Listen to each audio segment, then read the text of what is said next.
Honestly, if you told me that welcoming my first grandchild into the world would put my 24-year marriage to Karen on the line, I never would have believed you. Right now, I'm parked in the back of a rented utility van, just a few houses away from my daughter's place, praying that whatever happens next doesn't end up destroying what I always thought was a loving, solid marriage. Jessica, my daughter, tells me that whenever Karen comes to visit her grandson, she usually heads out for a long run around noon. According to Jessica, Karen returns after about an hour, looking pretty flushed and worn out from her exercise. I'm here today to find out exactly what these so-called workouts of Karen's are all about. Let me introduce myself. My name's Mark Davis, and up until about a month ago, I honestly felt like I was living the good life. My business is thriving. I'm 47, and I co-own a fabrication plant that's on the verge of landing a patent that could completely change the game for plastic extrusion. If everything falls into place, I'm looking at a payday in the millions, even after splitting the profits with my co-inventor and the 5 investors who helped us get this far. Work-wise, things couldn't be better, and I always figured my personal life was just as good. Like I said, my wife seemed happy with me and our life together. We have one daughter, Jessica, and both Karen and I are incredibly proud of her. Jessica met a great guy, 10 years older than her, right after she finished college, and before long, they were married and expecting their first child. What's funny about Jessica is how naturally she's taken to being a mom and running the household full-time. She's always been my little girl, even though she's a grown woman now, graduated with honors and had big plans to make a splash in the financial world. As a graduation gift, Karen and I sent her on a 6-week trip around Europe, a reward for finishing college in just 3 years while her friends were off partying at the beach. It was during that trip that Jessica met the man she'd end up marrying. She swears it was love at first sight, something she never thought she'd believe in until that night in Madrid. She also says it was destiny. Brian Evans, her future husband, happened to be from Karen's old hometown of Olympia. When Jessica got back from Europe, she moved in with Karen's parents, and within half a year, she and Brian were engaged. 18 months later, they were married and expecting our first grandchild. Karen was over the moon. She immediately cut back her hours at work so she could spend more time with Jessica and the baby. So, that's the picture. My work life is on track, and I'm a proud dad, granddad, and father-in-law. Now, about my marriage to Karen. We first crossed paths at the University of Washington. I was finishing up my senior year, and Karen had just transferred in from Washington State. We ended up in the same intro class, one of those required courses everyone has to take. Karen was, and still is, a striking woman. She stands about 5 feet 8 inches, has an athletic build from years of running, and her smile and hazel eyes could light up a room. I was hooked the moment I saw her, but after a few chats after class, I got the sense she was holding back, so I gave her some space. By the end of the quarter, I finally worked up the nerve to ask her out, and to my relief, she said yes. One date turned into another, and before long, it looked like we were headed for something serious. It wasn't until our 3rd or 4th date that I learned why she'd been so guarded. Turns out, she was still reeling from a rough breakup. Karen had been with a guy for 2 years in high school and another 2 at WSU, only to catch him cheating with another girl. She stuck around for almost 3 months after finding out, trying to forgive him, but eventually gave him an ultimatum. He had to pick, her or the other girl. By then, the guy was so arrogant he actually suggested keeping both, like it was no big deal. That was the last straw for Karen. She left school soon after and transferred to UW. Looking back, I guess I was the rebound. It was a sore subject for her, and we never talked about it again. Looking back, I'm pretty confident that Karen and I shared a solid marriage, and for those 23 years, I truly believed she was loyal and loving. Sure, we had our share of small arguments, but we always made it a point to sort things out before going to sleep, and we never skipped saying goodnight with a kiss. I never cheated, not once. I'll admit, my eyes would wander now and then, maybe at the beach or out on the dance floor, but I never let it go any further. Karen would catch me sometimes checking out another woman, and she'd playfully punch me on the arm, reminding me, look all you want, just don't stare too long, and definitely don't touch. She'd always say it with a grin and that mischievous sparkle in her eyes. So, where did things go wrong? After Jessica gave birth to her son, Tommy, Karen decided she wanted to spend one day each week with Jessica and our grandson, Mark Jr. She'd hop in the car and make the 60-mile drive from our place in North Seattle down to Olympia. It might not sound like much distance, but anyone who's driven that route knows it can eat up hours of your day. After a couple months of Karen making those round trips in a single day, and with winter coming on, Jessica bought a day bed for the study so Karen could stay overnight. That way, Karen could drive down in the morning and head back before rush hour the next day. I usually took advantage of those evenings alone to focus on the patent work. This new arrangement worked out so well that Karen kept spending the night in Olympia, even after the weather got better in the spring. Then came Saturday, June 27th, Mark Jr.'s first birthday. Jessica and Brian decided to throw a barbecue in their big backyard to celebrate. There were two small things that happened during that party, and both ended up being important pieces of the puzzle. I was relaxing in a lounge chair, enjoying a cold beer, when Jessica and Brian came over and caught me watching Karen. Brian was the first to break the silence. You know, Dad, you're a lucky guy. I actually took my old man's advice and checked out Jessica's mom to see what my future wife might look like at 40 before I popped the question. Jessica gave him a playful punch on the arm, just like Karen always did to me. You jerk. I can't believe you'd say that. What if my mom wasn't such a knockout? Would you have dumped me? I tried to bail Brian out. She's got a point, Jess. I did the same thing. One look at your grandma, and I knew your mom was a keeper. Jessica responded by giving me a good-natured punch on the shoulder. All right, Dad, but what are us girls supposed to do? Check out your dads. If that's the case, I hope I like the look of a shiny bald head. The three of us glanced over at Brian's dad, who was manning the grill, and burst out laughing. Frank's a good-looking guy and a real stand-up fellow, but he's been fighting the baldness battle by letting his hair grow out and trying to comb it over. At that moment, the wind was blowing his hair all over the place, and he looked like he could be running for president someday. Anyway, you're right, Brian. I am a lucky man. Not many guys can say they're married to a 45-year-old woman who looks like she's 30. Jessica chimed in, she ought to be in great shape with all the running she does every time she's here. Mom heads out by noon and spends at least an hour running down to the waterfront and back. I don't know how she keeps it up. Yeah, she runs at least 4 days a week at home, too. Sometimes I'll go with her, but she leaves me in the dust. She'll knock out 4 miles at a 7-minute pace. I think she's got her sights set on a half marathon this fall. You really have to give her credit. Right about then, Frank called everyone over to dig into the food, grilled corn on the cob and burgers, and to my surprise, some veggie burgers that were actually pretty tasty, a first for me that I ended up sitting down with Frank and Brian, and we started chatting about work. Frank runs a restaurant supply company, and he's been slowly getting Brian ready to take over the business when he decides to retire in about a decade. After we finished eating, I headed inside to grab a few cold beers for the three of us. Just as I was about to step back out onto the patio, something unusual caught my attention in the house behind Brian and Jessica's place. I paused for a second, squinting to get a better look. Sure enough, their neighbor from the backyard was standing at an upstairs window, peering into our yard with a pair of binoculars. I couldn't say for certain, but it looked like he was focused on the table where Karen, Jessica, and Brian's mom were sitting.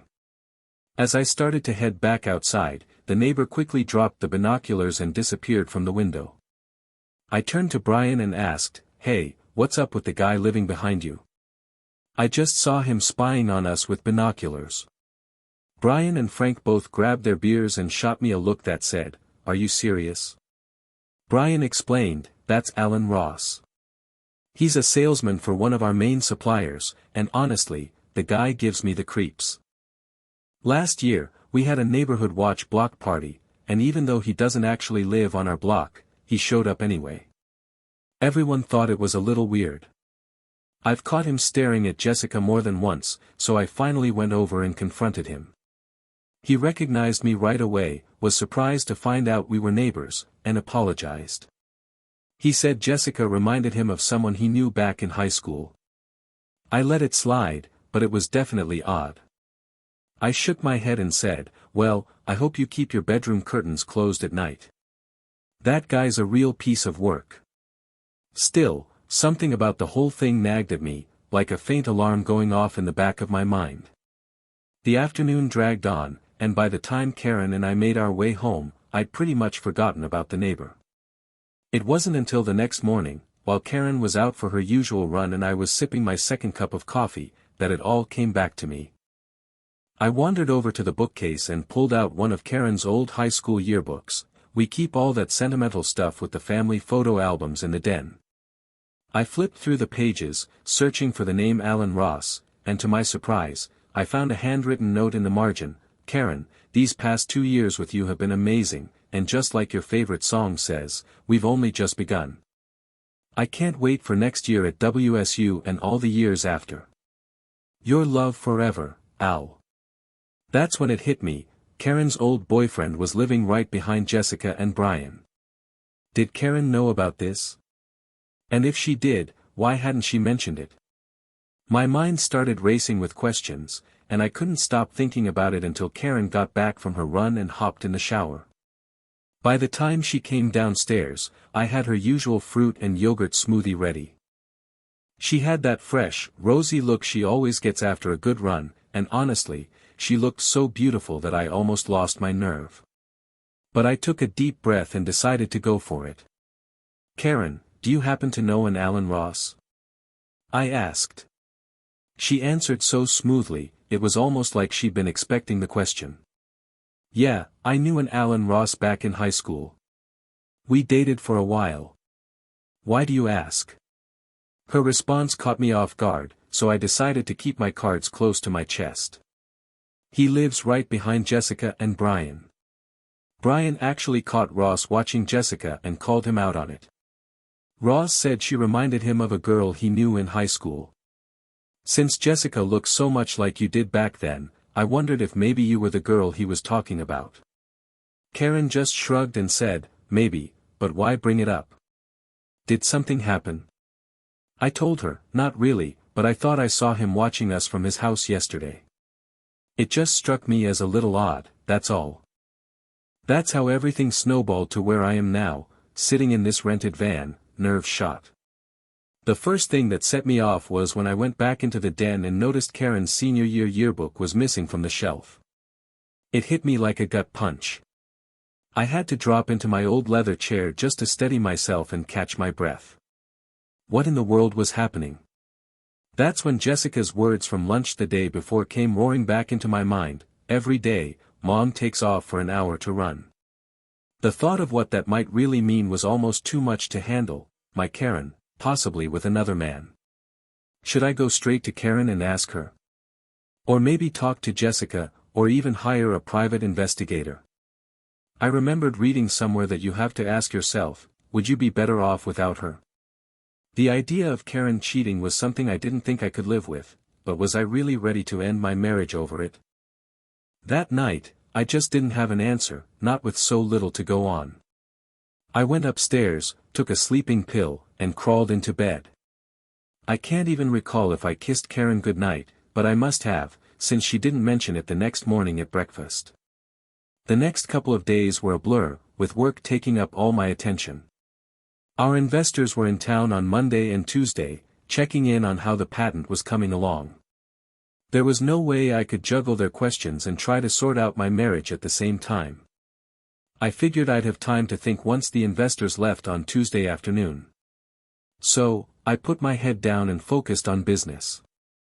Late Tuesday, after dropping the investors off at SeaTac, I started heading home and tried calling Karen's cell. She was supposed to be at Jessica's place for Tuesday and Wednesday. When she didn't pick up, I called Jessica instead. "Hey, Jessica, I tried to reach your mom, but but she's not answering. Is she with you? No, Dad, Mom went over to Cindy Sullivan's tonight. I think Cindy's an old friend from Mom's school days. Funny, she's never really mentioned her before. Does she see Cindy often? Not really, just every few weeks. She'll meet up with someone she knew from back when she lived here. Usually, she's home by 10 unless she's had a little too much wine and decides to stay over. Mom always says it's nice to catch up with the women she grew up with. She still feels closer to her small-town friends than the ladies up in Seattle. After living here in Olympia for 3 years, I get it. Yeah, your mom never really fit in with the Nordstrom crowd. She's always been more at home in jeans and boots. Maybe when I retire, we can finally make that move. You should, Dad. Brian and I want more kids, and it'd be great if all the grandparents lived nearby. Jessica, you never stop surprising me. I never thought my go-getter daughter would be talking about a house full of kids. Well, I found the right guy and realized I love being a mom. You and Mom are partly to blame for that. Alright, Jess, I'm pulling into the driveway now. It's a beautiful night, so I think I'll hop on the Harley and take a long ride. Let your mom know I won't be answering my phone, I'll be on the bike. Good night, Dad. Be careful out there. It really was a perfect night for a ride, and I already knew where I wanted to go. By the time I rolled into Alan Ross's neighborhood, it was dark, but there was just enough light for me to spot a red Mustang Boss 429 parked in the driveway in front of his two-car garage. Karen's Volvo was nowhere in sight.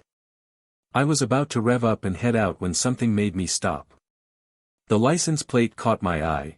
It was one of those custom vanity plates the state charges extra for. The license plate had a big WSU Cougar logo on it, and the custom number read, Ross Boss. I couldn't help but wonder, why would a guy leave a pricey sports car like that out in the driveway instead of tucking it away in the garage? I rode my bike about a block and a half down the street to a nearby school, the kind with a circular drive out front for the school buses. I parked the Harley and started pretending to tinker with it, even taking the seat off just in case anyone was watching. All the while, I kept a close eye on Ross's house, acting like I was busy but really just waiting and watching. Good thing, too, Olympia's still small enough that a guy on a motorcycle can draw some attention. Sure enough, within about 30 minutes, a police officer pulled up nearby. Need any help? He asked. No, I'm good, but thanks for checking, I replied. Thought I might have a short in the wiring, but looks like the last mechanic just didn't tighten the negative battery cable. I'm just about done here and should be out of your hair in 10 minutes. I made sure to look him straight in the eye while we talked. What if that doesn't fix it? He asked. Well, my daughter and her husband live over on 3rd. Worst case, I'll just walk the bike down there, but I think I've got it sorted. Thanks again. The cop drove off, but I spotted him circling a few blocks away as I was putting my helmet back on. Once I fired up the bike and turned on the headlight, he left me alone. By now, it was pitch black, and Ross's Mustang was still sitting right where it had been. What I was about to do next was risky. If I was wrong, I'd look like a fool, but I had to know. I rolled the bike toward Ross's house, killed the engine, and coasted up to the front. I hopped off, hurried up the driveway, and had to stand on my tiptoes to peek through the little windows at the top of the garage door. On one side, I saw a Mercedes S-Class convertible, and on the other, there was my wife's Volvo. I'm not sure how I managed to keep it together. Maybe after the last 3 days, I was half expecting to see exactly what I saw, so it didn't hit me as hard as it could have. I managed to jog back to the Harley, start it up, and tear out of there like my life depended on it. I rode for about 20 minutes, finally pulling into a tavern near the military base. I pulled out my phone and called Karen. This time, she actually answered. Hey, Mark. Jessica told me you were out riding tonight. Are you home yet? Almost, I said. What about you? What are you up to? I'm over at Cindy Sullivan's place. She's an old friend from grade school and high school. I'll probably spend the night here. Had a couple glasses of wine, and I'm pretty sure I'm over the limit. I feel fine, but I don't want to risk it. That's smart, I told her. Listen, I needed to talk to you tonight because the meeting with the investors hit a few snags. I'm flying out tomorrow and won't be back until everything's sorted. Sorry to drop this on you last minute. Oh, Mark, I'm going to miss you. If you're going to be gone, is it alright if I just stay here in Olympia until you get back? You know how much I hate being home alone. No problem, you stay with Jessica. I'll let you know before I head home. Should be back by Saturday at the latest. Bye. Bye, Mark. I love you. Man, why'd she have to say that? Hearing those words just made the whole thing sting even more. Of course, I wasn't really leaving town. I just couldn't face Karen while I tried to figure out what to do with the rest of my life. I rode home, my vision a little blurry from tears. I'm not ashamed to admit a few tears slipped out, and I let loose with more than a few choice words, thinking about the 25 years I'd spent loving this woman, my wife, the mother of my daughter, the grandmother of my grandson. I couldn't help but wonder if I'd ever find happiness again. On Wednesday, I picked up the phone and called my business partner. I laid out what was going on in my personal life and let him know I'd be stepping away for a few days. He was understanding and said all the right things to show support, but I could tell he was probably more concerned about how this might mess with our business deal. Honestly, I couldn't blame him if that's what he was thinking. We were on the verge of making a serious chunk of money, and here I was, dropping a personal crisis right in the middle of it. After that, I called our lawyer to ask for a recommendation for a divorce attorney, making it clear I needed someone top-notch, maybe the best around.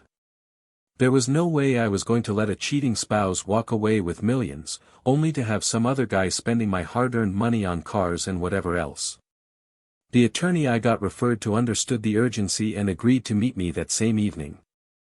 He was upfront. I'd have to pay a premium for an after-hours meeting and to get the paperwork moving fast, but he promised it would be worth every penny. I checked into a hotel nearby and tried calling Karen around noon. She didn't answer, of course. Whether she was actually out running or in Ross's arms didn't matter at that point, I just wanted to avoid talking to her. I left a message saying I'd be tied up in meetings and would call her later that night. That evening, I sat down with the attorney, and it was clear he'd handled plenty of cases like mine before. He listened to my story and my determination to move forward without getting taken to the cleaners. He told me the divorce papers would be ready by Friday morning and handed me a checklist for getting separated, which accounts to close, what items to label, how to handle telling Karen, and so on. When I explained how I planned to serve Karen the papers, he started shaking his head. I promised him I could do it without ending up behind bars. He still advised against it, but he said he understood why I wanted to do it my way. Just don't do anything stupid, he warned. Thursday, I started working through the checklist. I left one credit card open, the one Karen used, but I dropped the credit limit from $30,000 to $10,000. Since we paid off the balance every month, I figured there was little risk of her noticing before the big day. Friday morning at 8 sharp, I was sitting in the attorney's lobby. He almost cracked a smile when he saw me. He went straight to his desk, grabbed the envelope with my name on it, and handed it over. I signed where I needed to, and as I left, he reminded me, remember, don't be stupid. I headed to the rental car place at SeaTac, picked up a white utility van, and started driving south toward Olympia. Now here I am, parked just down the street from Alan Ross's house, waiting to see if today is the day my marriage finally falls apart. At 11:45, I spot Karen coming around the corner in her running clothes. She walks right up to Ross's house, climbs the steps, reaches under a planter, and lets herself in like she owns the place. At 11:55, I see Alan Ross pull up in his Mercedes and park in the garage. By 11:56, I'm driving the van over to Jessica's house. Jessica is surprised to see me, but she's even more shocked when I tell her why I'm there. I tried to break it to her gently, but let's be honest, there's no easy way to say something like that. I asked her to call Brian and have him come home as soon as he could. I knew Jessica would need Brian's support once this was all out in the open. No, Dad, that can't be true. Mom loves you. She'd never cheat, and I'm not that clueless. If she was having an affair, I'd know. You must be mistaken. Jessica, I wish more than anything that it wasn't true. I've loved your mother for over 25 years. We were supposed to celebrate our 25th anniversary next year, but let me tell you what I've seen. I laid out all the evidence I had so far, but Jessica just couldn't bring herself to believe it. We got Mark Jr. out of his crib, buckled him into his car seat, and Jessica drove us around the corner. We parked right in front of Alan Ross's house. Jessica stayed in the car with the baby while I walked up to the front door, manila envelope in hand. I had to ring the bell and knock a few times before Ross finally answered, standing there in nothing but a bathrobe. "Who the hell are you?" he barked. "Real friendly guy. I'm Karen's husband. Could you get her and ask her to come to the door? I need to talk to her." He just stood there, mouth hanging open, then tried to slam the door in my face. But I was ready for that. I jammed my foot in the doorframe. Hurt like hell, but it kept the door from closing. I shoved the door open with my shoulder and yelled inside, "Karen, get out here right now." Ross kept trying to push the door shut, but now I had my whole body in the way, so it wasn't doing him any good. I just kept calling for Karen, not threatening anyone, but making it clear I wasn't leaving until she came out. Eventually, Karen showed up, back in her jogging clothes. I'm guessing she didn't have time to get dressed before. She looked terrified, and seeing that look in her eyes just about broke me. "Mark, what are you doing here? What's going on?" she asked. "That's not the question, Karen. The real question is, what are you doing here?" I said. Then I grabbed the lapel of Ross's robe and yanked it open. Sure enough, he was naked underneath. At that moment, Karen looked past me, and I turned to see what she was staring at. Jessica had gotten out of the car and was watching the whole thing unfold. "You had to bring our daughter into this." Karen snapped at me, furious. "She wanted to come," I told her. "She said there was no way her mom could be cheating, and she needed to see for herself." "You can be mad at me all you want, but I didn't create this mess, you did." I could feel myself starting to lose control, so I knew it was time to step back. I handed Karen the manila envelope. She took it like it was about to explode in her hands. "I'll be staying with Jessica and Brian tonight. You can stay here with your old boyfriend. Read those papers, get yourself a lawyer, and don't come home until you understand what's in there and you're ready to follow the terms. Brian will bring your suitcase and whatever else you need from their house. I don't know what Jessica and Brian will decide to do from here on out, that's up to them. But you and I, we're done. We're getting a divorce. Goodbye, Karen." I turned and walked away. I thought I heard Karen cry out, but Ross slammed the door so hard I couldn't be sure. Jessica was waiting by the car, and as I opened the passenger door for her, she nearly collapsed into my arms.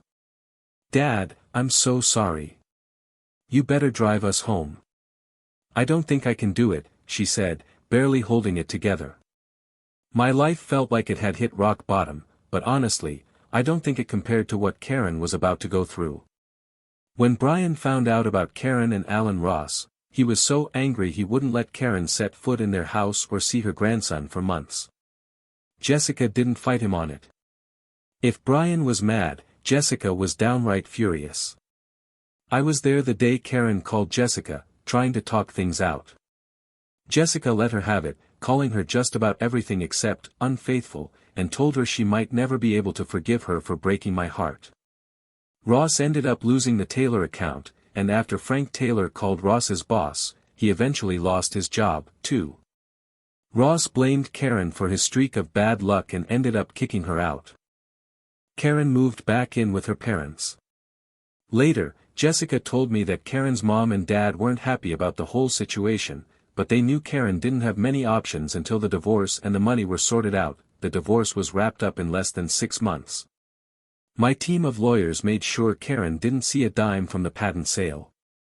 They managed to protect almost all of the money by having the patent sold to a foreign company, and my share ended up in an offshore trust.